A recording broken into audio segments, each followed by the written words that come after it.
Cette vidéo est une traduction de la version anglaise intitulée Land Acknowledgements, an entry point to reconciliation créée par Heather Watts de la firme First Peoples Group pour la Fondation canadienne des relations raciales FCRR. Les histoires et les enseignements partagés dans cette vidéo appartiennent à Heather Watts. Traduction et adaptation française effectuée par Raven Commando. Bonjour tout le monde, mon nom est Gahantage, qui veut dire « Elle est dans le pré » en Kanien'kehá:ka ou dans la langue Mohawk, mais pour ce module d'apprentissage, vous pouvez m'appeler Heather. Je suis Mohawk et du clan de l'ours de la réserve Six Nations of the Grand River Territory et nous vous souhaitons la bienvenue à cette expérience d'apprentissage sur la reconnaissance des terres. C'est important de comprendre l'histoire de longue date qui nous a amenés à habiter sur ces territoires et de chercher à comprendre votre place dans cette histoire. Les reconnaissances des territoires n'existent pas dans un passé ou dans un contexte historique. Nous devons comprendre que le colonialisme est un processus en cours et non une étape de temps dans l'histoire. Je suis très honorée et privilégiée d'être ici avec vous tous aujourd'hui pour partager un peu mon parcours d'apprentissage jusqu'à maintenant à propos des reconnaissances des territoires. J'aimerais commencer par dire un gros Niawagoa Miigwech. Merci à la Fondation canadienne des relations raciales de travailler avec First Peoples Group pour mettre ce contenu en avant et ces conversations très, très importantes au sujet du racisme anti-autochtone, à propos de la réconciliation, à propos de la décolonisation. Et nous sommes vraiment très honorés d'être impliqués avec vous tous pour faire ce travail qui est très important et pour faire décoller cette web-série aujourd'hui. Et il y aura une série. Il y aura plusieurs vidéos où nous discuterons des sujets différents en relation du racisme anti-autochtone ainsi que la façon de laquelle nous sommes appelés vis-à-vis à la réconciliation. Donc, Niawagoa Miigwech, merci à vous tous de synthétiser cette vidéo, de cliquer visionner. Nous espérons vraiment qu'il y aura de bonnes bribes d'informations dans lesquelles vous pourrez apprendre à propos de l'objectif des reconnaissances des territoires, apprendre un peu à propos d'un peu du savoir autochtone relativement à notre vision des territoires, ainsi que des façons pratiques que vous pouvez implémenter ces reconnaissances des territoires dans vos propres vies personnelles ainsi que professionnelles.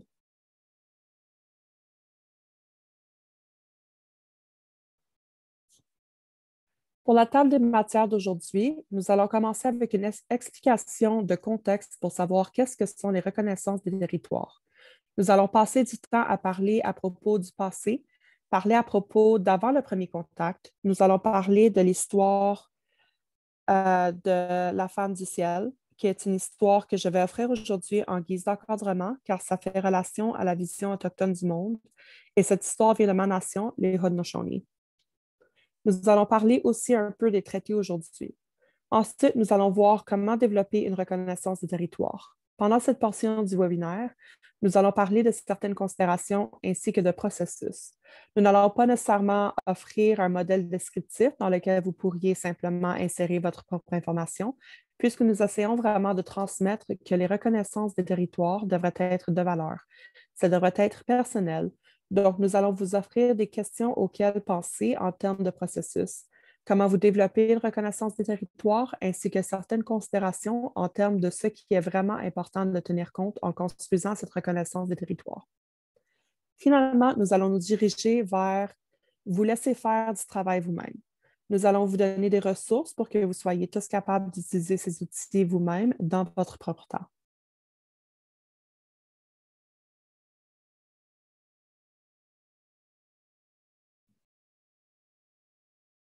Avant de sauter dans le contenu spécifiquement à propos de la reconnaissance des territoires, nous aimerions prendre un peu de temps pour encadrer le terme réconciliation.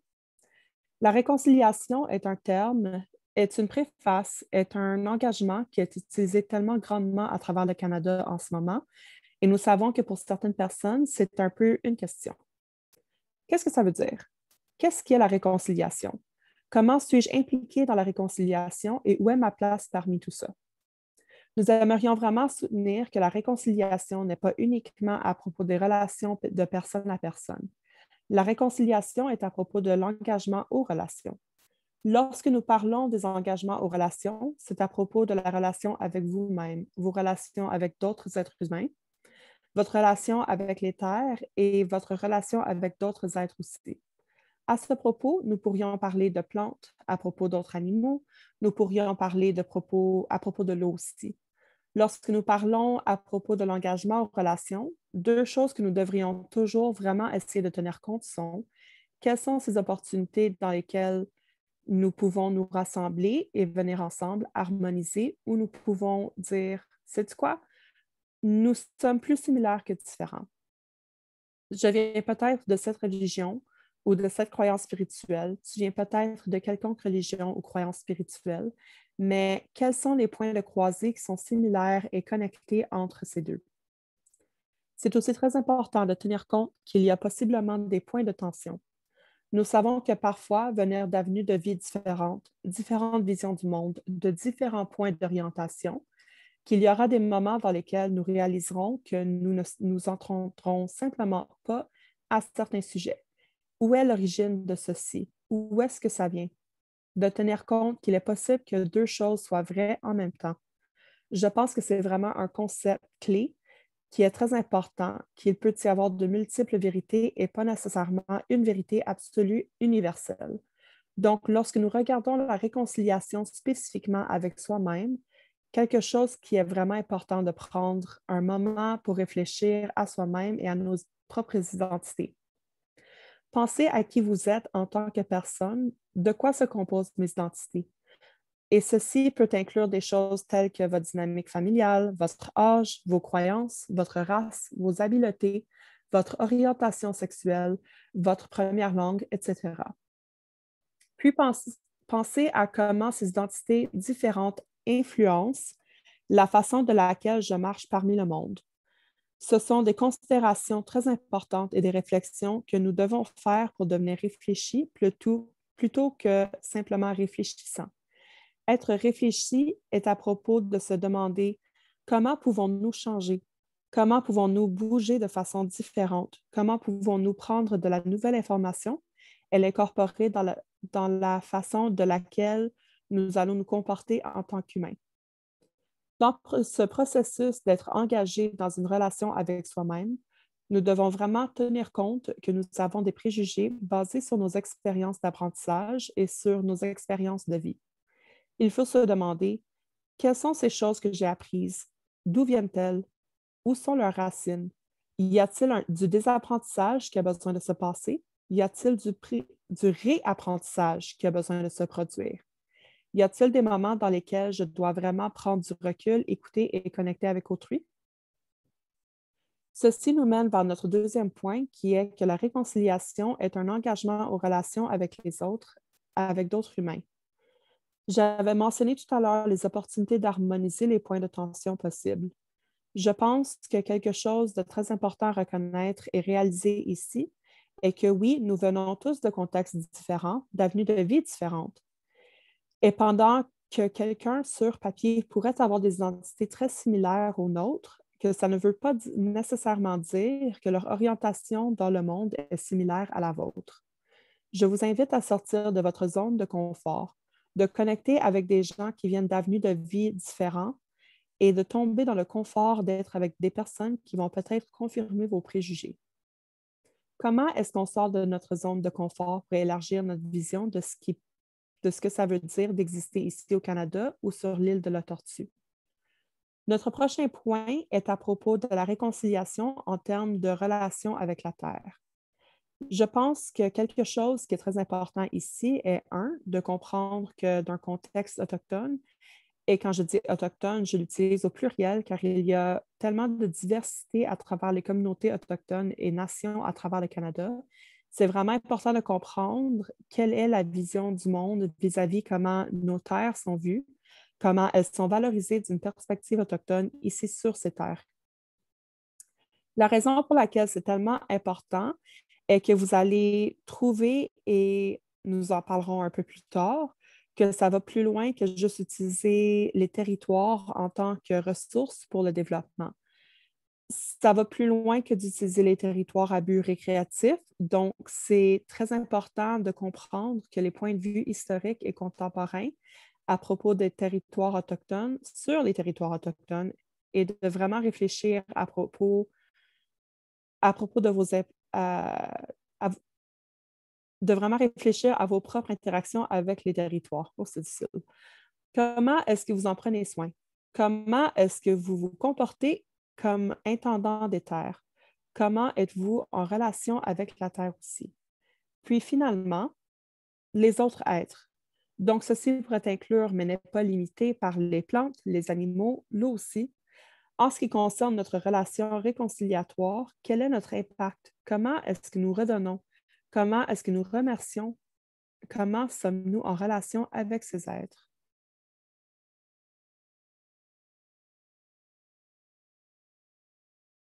Une autre chose que j'aimerais mentionner en ce qui concerne l'encadrement de la réconciliation est la dynamique entre la vérité et la réconciliation. Je pense que nous sommes souvent vite à sauter dans la réconciliation, ce qui est beaucoup à propos de l'action. Et ce que j'aimerais mentionner est que le sous-entendu de vouloir passer à l'action et trouver la justice est rempli de bonnes intentions. Les gens apprennent en temps réel les atrocités auxquelles trop de personnes autochtones ont dû faire face spécifiquement par rapport aux écoles résidentielles et disent, tu sais, quelque chose a besoin d'être fait à propos de ceci. Quelle est la responsabilité et comment puis-je prendre part dans l'action?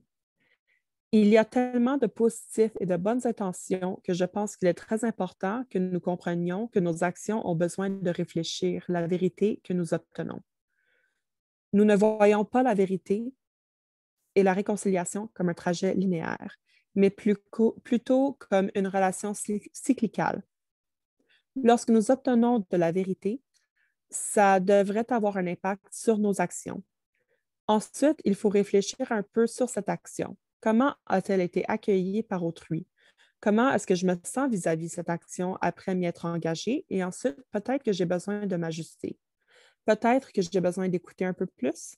Peut-être que j'ai besoin de désapprendre ou réapprendre certaines choses. Ce qui me ramène dans l'aspect de la vérité de ce cycle. Apprends-en un peu, désapprends-en un peu, ce qui informe une nouvelle action. Nous voyons ceci comme une relation codépendante. On ne fait pas juste passer de la vérité à la réconciliation, puis s'en laver les mains, mais plutôt on passe de la vérité qui informe la réconciliation, qui informe à son tour la vérité, encore une fois, et ainsi de suite.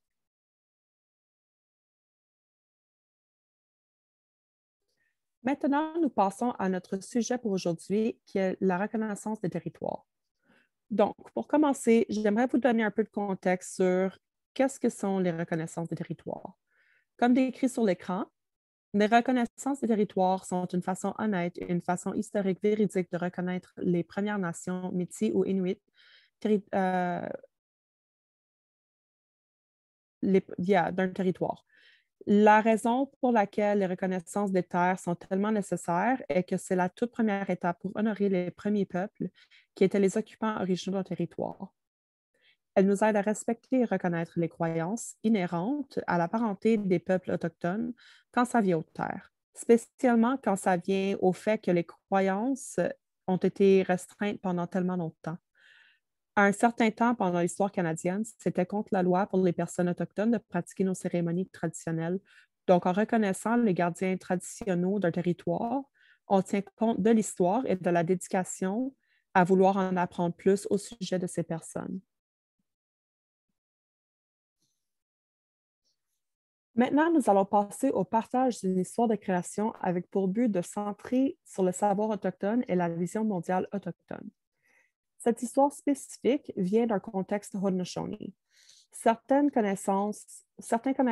Connaissent peut-être que les Haudenosaunee comme étant la Fédération iroquoise.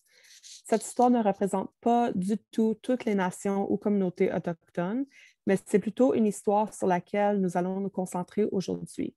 C'est l'histoire de Sky Woman ou Femme du ciel.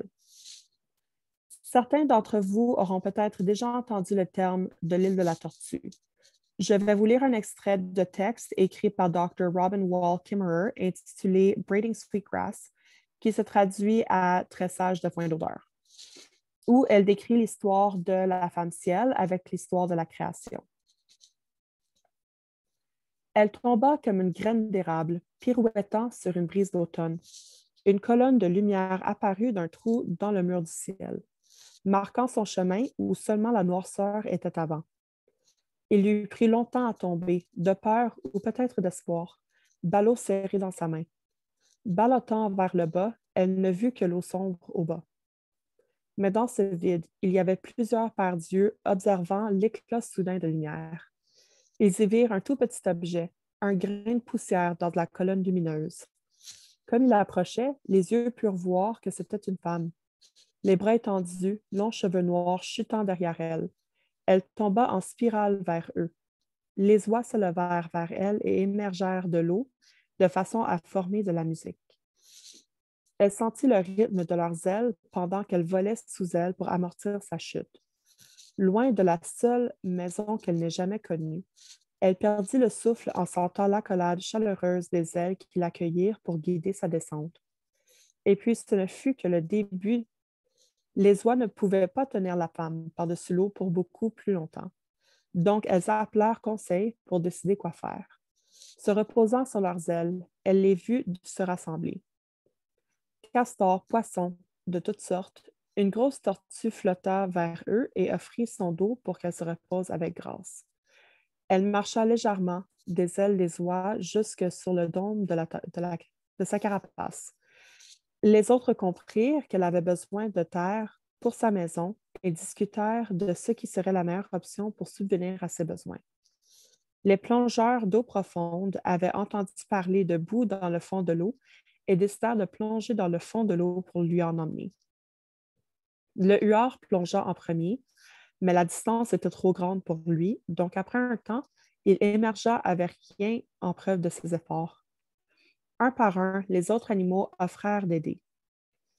Loutre, castor, esturgeon, mais la distance, la noirceur et la pression étaient trop grandes pour même les nageurs les plus doués. Ils émergèrent aspirant l'air avec un résonnement dans les oreilles.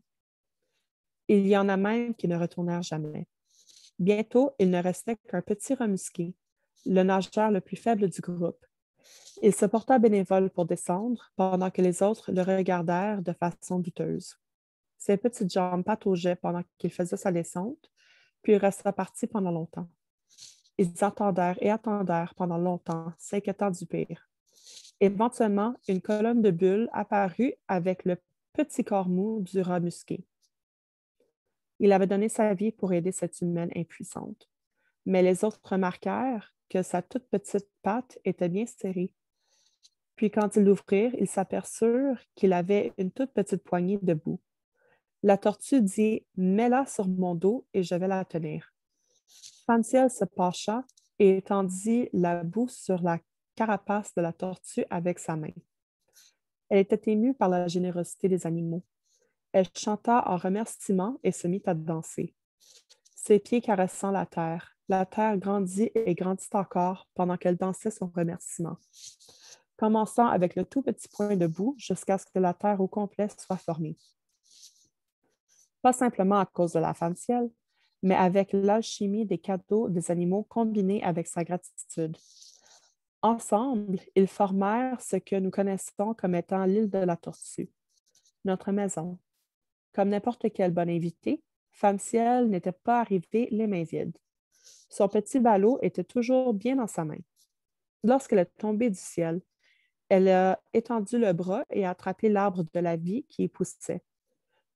Dans sa main se trouvaient des branches, de l'herbe et des graines de toutes sortes. Elle les sema toutes, puis s'en occupa, jusqu'à ce que la terre vire du brun au vert. La lumière du soleil étincela du trou dans le monde du ciel, permettant aux graines de grandir. Herbes sauvages, fleurs, arbres et médecines grandirent partout. Maintenant que les animaux avaient plein à manger, plusieurs d'entre eux vinrent habiter avec elle sur l'île de la Tortue.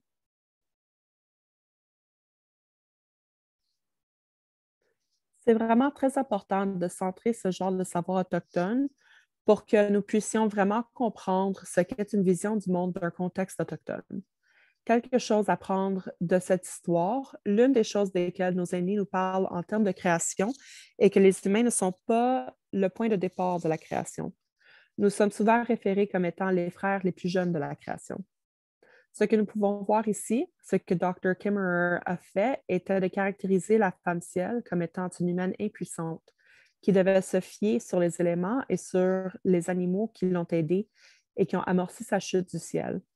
Ce que nous apprenons ici est que nous sommes tellement interdépendants sur tous ces autres êtres et de vraiment centrer l'idée que les terres et tous ces autres êtres sont tellement plus que des ressources ou présents pour le développement des ressources, mais plutôt que nous sommes là en relation avec ces autres êtres, les terres, les territoires et l'eau.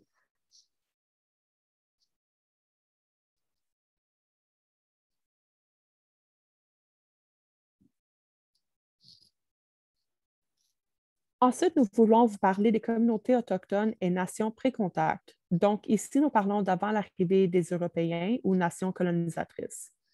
Quelque chose de très important à noter par rapport à cette carte qui est sur l'écran, qui vient de nativetraditionalland.ca, est que vous pouvez voir beaucoup de juxtapositions.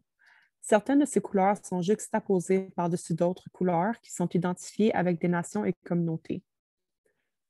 On nous apprend que les frontières sont un concept colonial et que plusieurs nations et communautés sont nomades et se déplaçaient selon la saison et le temps de l'année et entraient régulièrement en traité ou en relation avec des communautés différentes lors de leur voyage.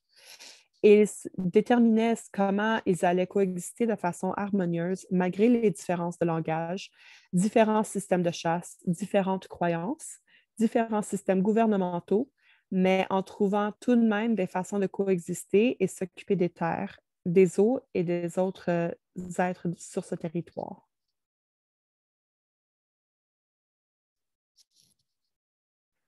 Au sujet des traités, ce n'est pas un sujet que nous allons aborder en profondeur car c'est une conversation pour une autre fois, mais quelques notes ici sur le fait que les traités sont des relations originales, les lois et engagements originaux des territoires sur lesquels nous habitons, travaillons et jouons maintenant dans un contexte moderne. Évidemment, maintenant, nous avons les lois fédérales. Dans certains cas, nous avons peut-être des lois territoriales ou lois provinciales ou lois municipales ou arrêtés municipaux. Et si on décortiquait toutes ces lois, il y a des traités qui gouvernent les territoires sur lesquels nous nous trouvons. Ce ne sont pas des traités qui sont expirés. Lorsque le Canada est devenu le Canada en 1867, mais plutôt ce sont des traités qui ont largement été ignorés ou enterrés par les lois coloniales. Quelques petits points à propos des traités. Les traités n'ont pas été introduits lors du premier point de contact.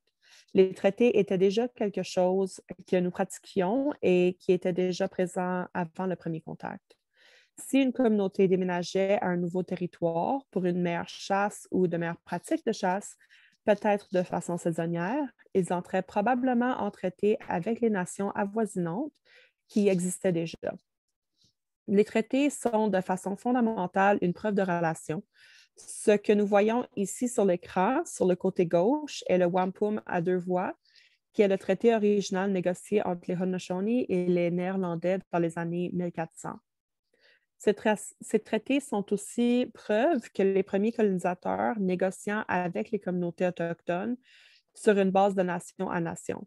Donc, quelque chose d'important à souligner ici est que lorsque nous utilisons la terminologie personnes autochtones, nous référons au-dessus de 500 nations distinctes. Les personnes autochtones n'est pas un terme agglomérant qui signifie que nous parlons tous la même langue, nous avons tous les mêmes croyances, nous avons tous la même histoire. C'est beaucoup plus complexe que ça. C'est donc important de noter que lorsque nous utilisons cette terminologie totalisante comme les personnes autochtones ou dit les Premières Nations, qu'il y a énormément de nations qui appartiennent à ces termes et nous devons en tenir compte et en être reconnaissants. Ces traités n'avaient pas de date d'expiration, donc ces traités sont toujours actifs, toujours vivants dans un sens moderne. Ces traités sont enforçables par la loi et encore, j'avais mentionné tout à l'heure que ces traités ont été un peu ignorés par les lois coloniales et de plusieurs façons.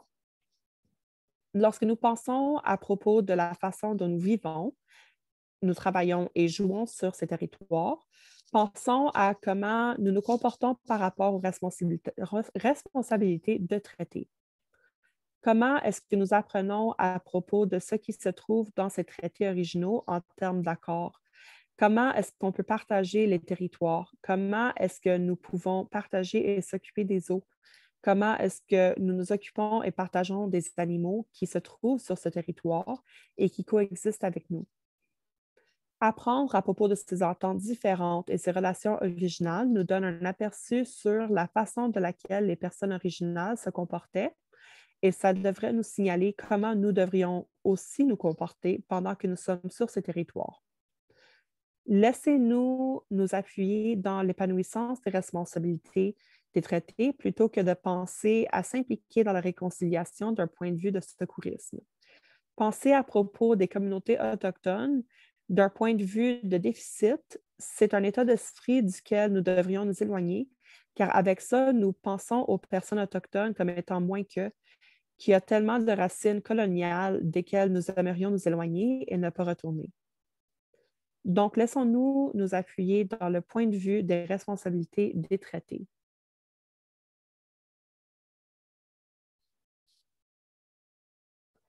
Maintenant, un autre point de vue duquel les territoires sont vus.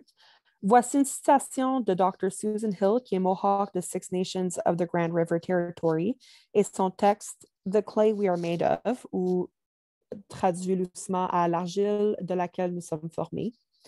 Dans son texte, je vais la citer ici. En anglais, nous disons ça m'appartient, mais en Ongoyonweneha, nous disons vraiment j'ai une relation avec cette terre.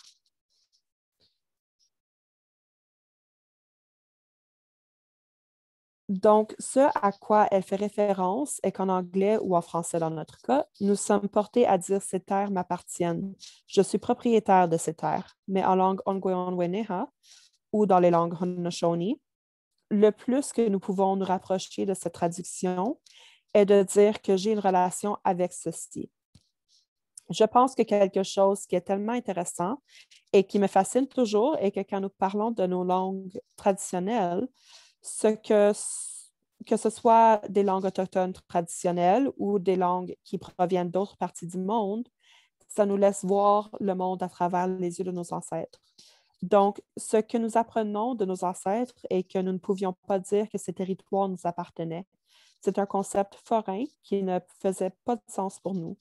La phrase la plus proche que nous pouvions utiliser était de dire que j'étais en relation avec ces territoires. J'ai une responsabilité envers ces territoires. Je pense que c'est tellement une clé pour la compréhension lorsqu'on passe à la façon de laquelle les territoires sont vus d'un point de vue autochtone du monde.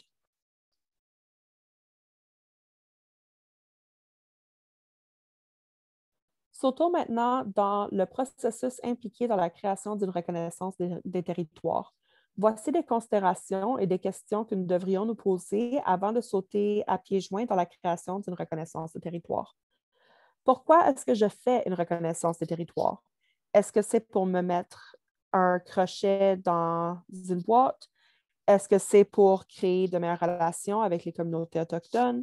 Est-ce que c'est pour appeler les autres à l'action? Quel est le raisonnement? 2. Qu'est-ce que j'espère que les autres feront en entendant une reconnaissance de territoire? 3. Quel impact que j'espère avoir? Ceci sont trois considérations qui sont très importantes et que nous ayons pour vraiment réfléchir à la raison pour laquelle nous faisons une reconnaissance de territoire. Sautant dans le processus d'une création de reconnaissance des territoires, nous avons 4 étapes dans ce processus pour vous tous que nous sommes enchantés de partager avec vous aujourd'hui. 1. Identifier. 2. Développer. 3. Délivrer. Et 4. Aller au-delà. Le quatrième point, aller au-delà, est très important car nous voulons ne pas juste donner une reconnaissance des territoires et dire, OK, nous avons fait notre travail, maintenant on s'en lave les mains, mais comment est-ce que nous pouvons effectuer des changements significatifs qui mènent à des actions significatives?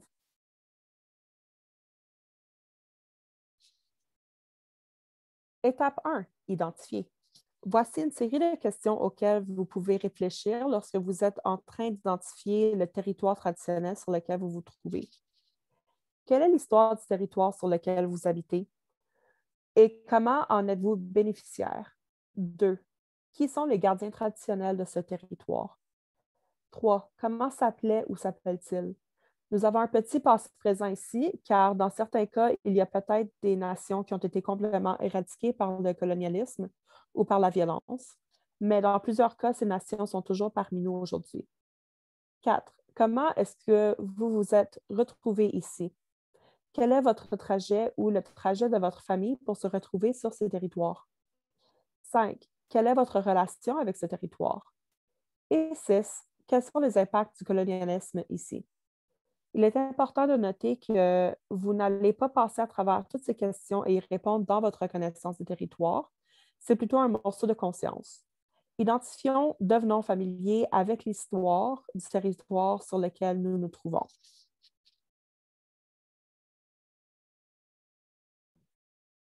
Maintenant, nous allons discuter du développement. Quelques points qui sont importants lorsque nous développons une reconnaissance des territoires. 1. Inclure votre propre identité. Votre nom, votre nation, d'où viennent vos ancêtres, l'origine de vos ancêtres. Donc, très similaire à la façon de laquelle je me suis présentée au début de la session. Je me suis présentée dans ma langue Mohawk. Ensuite, je me suis présentée en anglais.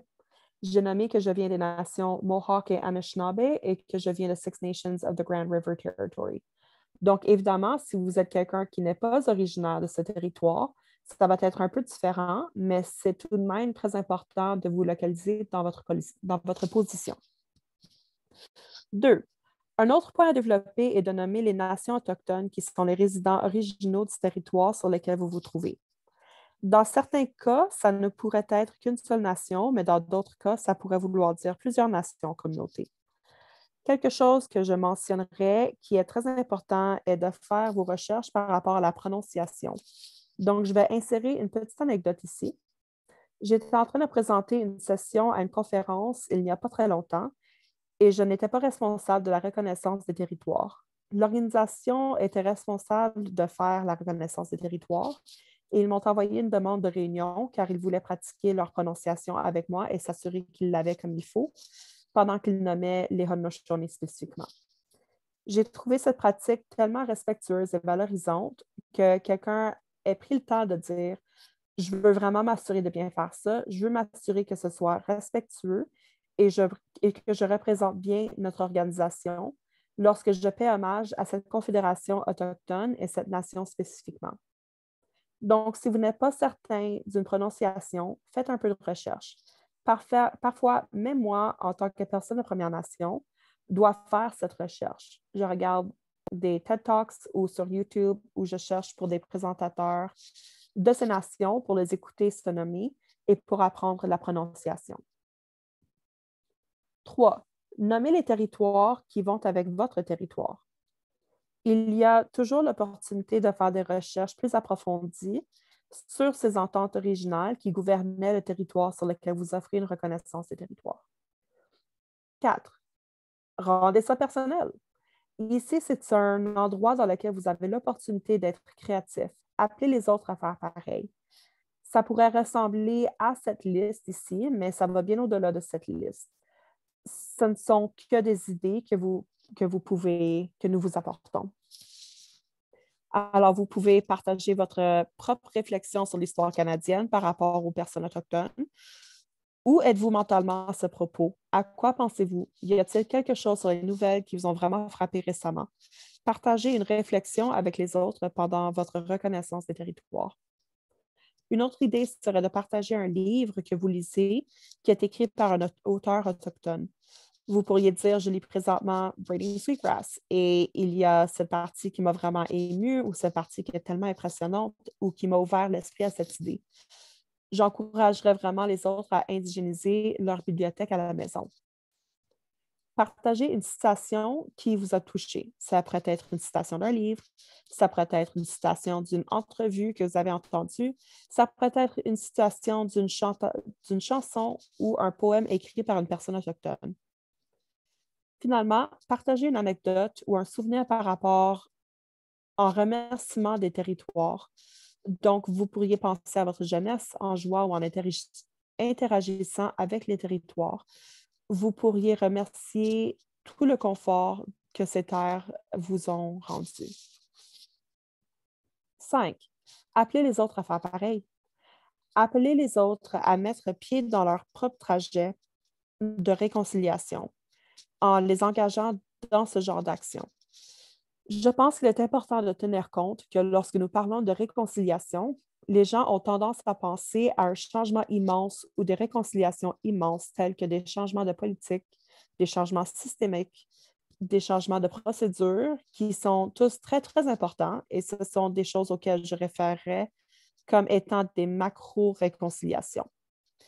Je pense qu'il est aussi très important de souligner et mettre au devant ces petits mouvements de réconciliation, ces micro-actions de réconciliation, car ça démontre que nous pouvons tous avoir notre place au sein de cette trajectoire de réconciliation et que nous avons tous un point d'entrée pour pouvoir s'engager dans ce travail ensemble.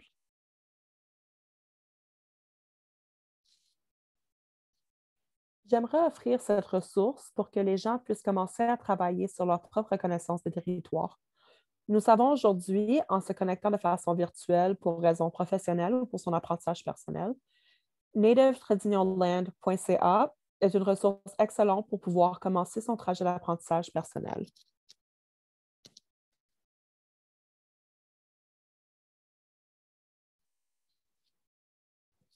Livrer. Finalement, quelques points sur la livraison de la reconnaissance des territoires. Offrez de livrer votre reconnaissance des territoires personnels plutôt que de lire une reconnaissance des territoires préécrite par votre organisation. Nous sommes au courant que plusieurs organisations en droit de travail, écoles, ont pris l'initiative de mettre ensemble une reconnaissance de territoire propre à l'organisation ou l'école au complet, qui peut parfois être retrouvée sur leur site Web. Pendant que ceci est bien et très beau à voir, comment pouvons-nous utiliser cette base comme tremplin pour développer votre propre reconnaissance des territoires personnels? Nous parlons vraiment de créer une reconnaissance des territoires qui vous est propre et qui reflète votre propre expérience vécue. Si nous ne faisons que lire un script qui nous a été écrit, nous lisons les pensées de quelqu'un d'autre, les considérations d'une autre personne, mais nous devrions vouloir penser à nos propres identités, nos propres identités en relation avec les territoires sur lesquels nous nous retrouvons. Finalement, je sais que je l'ai dit tout à l'heure, mais je vais vous le répéter. Assurez-vous d'avoir la bonne prononciation des noms des nations ou communautés autochtones que vous allez nommer. Je ne peux pas mettre assez l'emphase là-dessus. C'est incroyablement important de s'assurer d'être très respectueux dans la façon dans laquelle nous nommons ces communautés.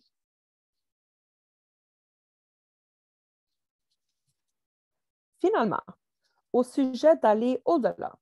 Encore, ceci n'est pas une liste complète, mais plutôt une liste d'idées ou de suggestions pour comment vous pourriez aller au-delà avec votre reconnaissance des territoires. De bâtir des relations avec des personnes de Première Nation et dans votre communauté.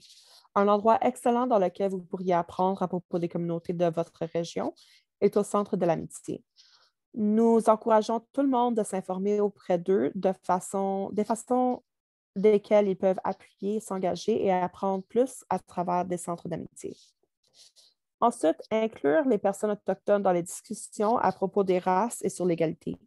J'ai vu des choses vraiment incroyables se passer où on a commencé des conseils d'aînés, des conseils d'aînés et de jeunes, des conseils consultatifs pour vraiment s'assurer que le savoir autochtone et que la vision autochtone du monde soit respectée et incorporée dans le tissu de travail d'une organisation. S'éduquer sur les problématiques contemporaines qui ont un impact sur les personnes autochtones et de Première Nation. Donc, pendant que les nouvelles sont un endroit commun auquel on peut référer pour savoir ce qui se passe avec les personnes de Première Nation au Canada, j'aimerais vous encourager à réfléchir à quelle perspective qui est offerte par ces sources.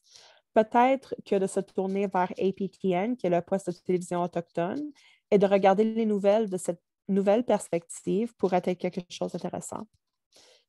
De s'informer auprès de médias de nouvelles spécifiquement autochtones ou de Premières Nations en ligne. Il y en a plusieurs tels que Windspeaker ou Turtle Island News auprès desquels vous pourriez vous informer pour apprendre un peu à propos de nos points d'impact d'un point de vue autochtone. Ces sites web sont anglophones, par contre, il y a l'option de les faire traduire en français. Apprendre à propos des forces, réalisations et accomplissements des communautés autochtones et de personnes de Première Nation. Je ne peux pas souligner ça assez. Ça nous ramène au point de tout à l'heure à propos du point de vue de déficit. Donc, comment pouvons-nous nous concentrer sur le génie autochtone, les forces autochtones, la bonté autochtone et s'éloigner de cet état d'esprit que les personnes de Première Nation ou autochtones comme étant moins qu'eux? Nous voulons vraiment mettre l'emphase sur la célébration de la beauté qui sont les cultures autochtones, car étant femme de Première Nation moi-même, je peux vous parler de tellement de bonnes choses qui proviennent de cette communauté, de ma nation. Alors, comment est-ce que nous pouvons mettre l'emphase là-dessus et mettre le tout en conversation?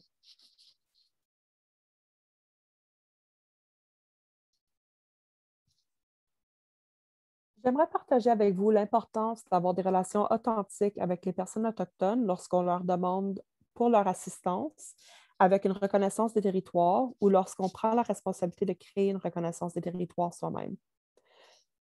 Donc, je suis quelqu'un qui, pendant mon parcours académique, s'est fait demander de créer et livrer une reconnaissance des territoires pour l'université à laquelle j'étudiais. J'étais vraiment excitée de le faire car c'était un événement à propos de la diversité, l'inclusion et l'égalité, et je m'en souviens comme c'était hier. Je suis entrée dans un auditorium immense. Le directeur de l'école était là et j'avais mon nom imprimé sur une plaque et posté sur l'un des bancs dans la première rangée de l'auditorium. Donc, je me sentais vraiment spéciale et très importante. Je rentre dans l'auditorium, je m'assois et je me souviens qu'un des organisateurs marcha vers moi pour me remercier et me laisser savoir combien elle était excitée que c'était moi qui livrais la reconnaissance des terres aujourd'hui. Ensuite, elle m'a donné un morceau de papier que j'ai assumé serait l'agenda de l'événement pour me laisser savoir comment ça allait se dérouler, mais c'était la reconnaissance des terres scriptée par l'université. Leur vision était que j'allais simplement lire directement sur le script. Ça m'était problématique car de savoir que mon expérience personnelle, mon savoir quelconque connaissance que je porte n'allait pas être représentée dans ce script. Mais comme nous avons passé ce module d'apprentissage à dire, les reconnaissances des territoires sont personnelles. Elles doivent être personnelles et représentent nos propres réflexions et nos propres trajets. Ce script, quelqu'un d'autre a fait ce travail. Qui sait, peut-être que c'était le travail d'une multitude de personnes qui ont écrit ce script, mais ce n'était pas mon expérience ni mon parcours. Donc, pendant cet échange, je me sentais vraiment comme si j'allais être la personne autochtone là-haut, en train de livrer cette reconnaissance du territoire qui avait été pactée et envisionnée par quelqu'un d'autre et qui ne m'était pas authentique et qui n'honorait pas mon propre parcours et ce que j'avais à offrir.